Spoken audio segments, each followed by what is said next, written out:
Hydrazuta, chapitre 6.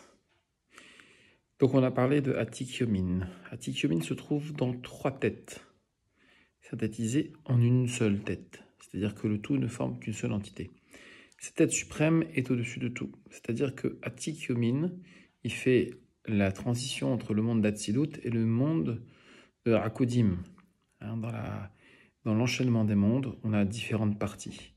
On a Atsilut, qui est le monde de l'émanation, dans lequel la lumière du Or En Sof est entièrement unie avec les séphirotes. Et ensuite, on a le monde de Bia, Bria, Yitzira et Asya. Et dans le monde d'Asya, on a le nôtre, le monde matériel. Mais au-dessus d'Atsilut, on va avoir le monde de Hakodim. Et encore au-dessus du monde de Hakodim, on aura carrément le monde de Adam et Kadmon. Le monde de Atik, qu'on voit ici dans la Hydrazuta, il fait le lien entre Atsilut et Hakodim. Et parce que l'ancien sacré est gravé dans 3 têtes, toutes les autres lumières qui émanent de lui seront désormais inscrites par rapport à 3 niveaux. Donc en fait, toutes les orotes qui vont sortir de Atik vont sortir selon 3 niveaux. Keter, Chochma et Bina. L'ancien sacré est également gravé dans 2. Et ceci parce que l'union sacrée se fait par 2. Par la couronne suprême appelée la tête de toutes les têtes, et par la tête suprême qui est la tête inconnue. Donc en fait, on a aussi une séparation en 2, on pourrait dire qui est arbitraire, mais qui nous permet de comprendre ce que c'est que ce Atik.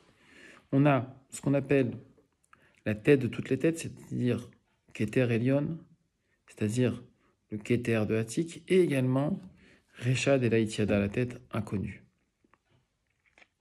Ainsi, toutes les autres lumières sont cachées par rapport à 2 niveaux.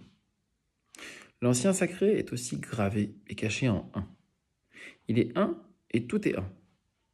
De même, toutes les autres lumières se sanctifiant s'attachent à lui, l'un, et forment alors 1. Donc finalement, on a 3 classifications dans Atik. On a une qui est en 3 parties, Keter Chochma Bina, une autre en 2 parties, une partie Zachar, mâle, une partie Nekeva, femelle, et enfin une partie unique, c'est-à-dire quelque chose qui est une entité. Donc les 3 têtes sont une seule entité.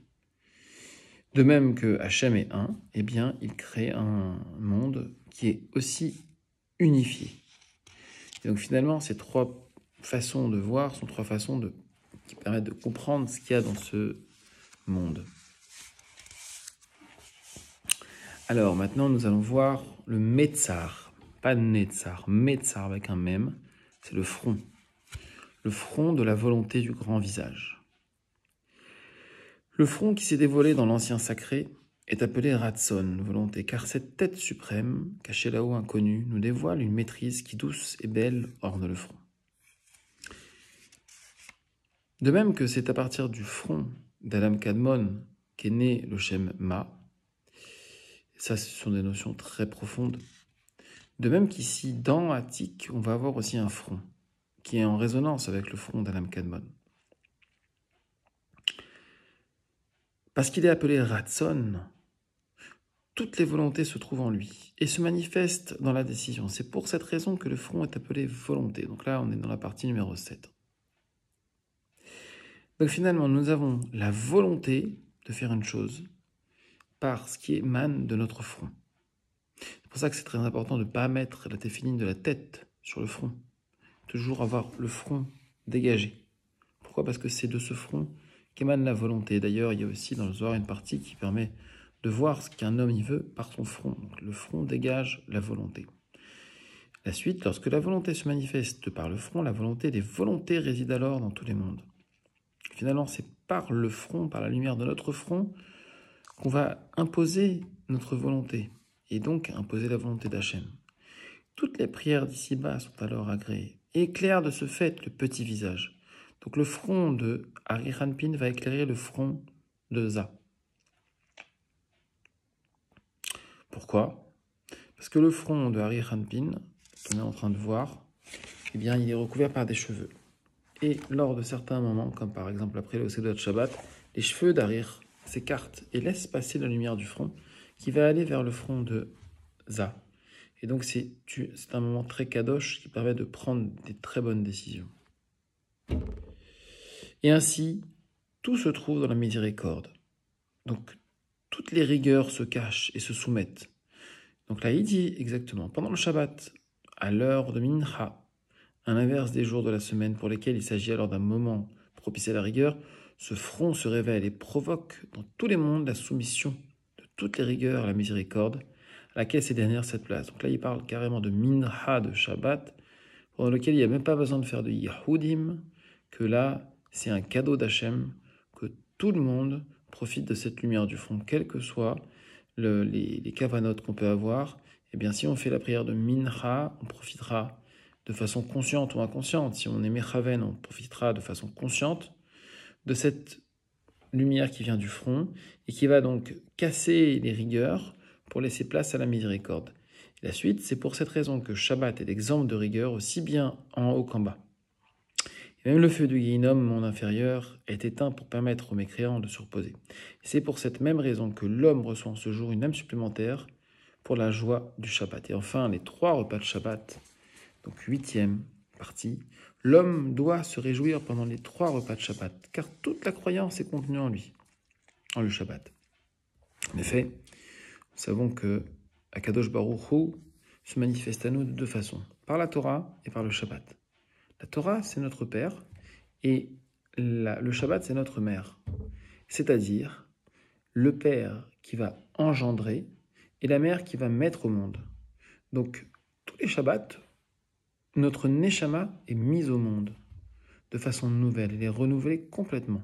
Pas comme chaque jour où elle est renouvelée partiellement, mais le Shabbat, c'est complet. Et qui est-ce qui insémine le Shabbat? C'est la Torah. C'est pour ça qu'on lit la Torah 3 fois par semaine, le lundi, le jeudi et le samedi après-midi. Mais en plus de ça, on la lit complètement le Shabbat parce que c'est là que se réalise l'insémination. Comment se fait cette insémination du point de vue corporel? Parce que tout ce qui suit la Neshama, ça se fait aussi de façon corporelle. Eh bien, par les 3 repas de Shabbat. Le vendredi soir, on mange après avoir prié, Arvit. Le lundi matin, on mange après avoir prié Shacharit et Moussaf. Et enfin, le samedi après-midi, on va manger après avoir fait Mincha. L'homme doit en effet dresser sa table pour prendre ces 3 repas de la croyance de manière à s'en réjouir.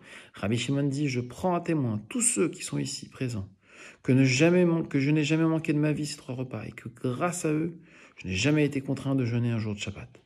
Les autres jours, je n'ai pas eu à jeûner. Alors, a fortiori le jour de Shabbat. Car celui qui les observe mérite de posséder la foi parfaite. Donc ces repas-là, ils intègrent la Emouna. La Emouna, c'est-à-dire la compréhension que tout vient d'Hachem et que tout est pour le bien. Un repas. Et donc le premier repas, c'est quoi? C'est celui qu'on appelle de la matronita. Celui de la veille de Shabbat, donc celui de vendredi soir. Il est dédié à la Shrina.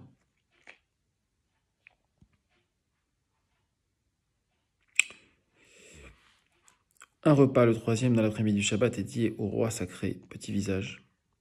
Donc ça, il commence par dire que la Seuda Shlishit, c'est la Seuda pour Zeher Anpin. Et enfin, le 2e repas, il revient celui du samedi matin, qui est consacré à Arich Anpin et à Atik Yomin. Donc finalement, on a 3 repas différents. Premier repas, la Malchut. 2e repas du samedi matin, Arir. Et 3e repas, Za. Pourquoi? Parce que c'est Za, c'est notre Neshama qui est en résonance avec Za. Et donc c'est au moment de l'après-midi de Shabbat qu'on va tout recevoir pour pouvoir la transmettre ensuite à la Shrina le Shabbat suivant. Petit à petit, chaque jour de la semaine, on insémine un petit peu, mais l'insémination se fait réellement au niveau du Shabbat d'après. Ainsi, dans le monde d'ici-bas, l'homme pourra acquérir le mérite de la compréhension de ces degrés. Cette volonté Ratson qui se trouve dans le front, lorsqu'elle se répand à servir les rigueurs par le propre Hachem. Donc on a un asservissement des rigueurs par les philotes, ça c'est concernant les neshamot, et concernant les corps, les olamot, et même les melachim, les malachim, les anges, eh bien on va les asservir, on va asservir leur côté dureté par les 3 repas de Shabbat.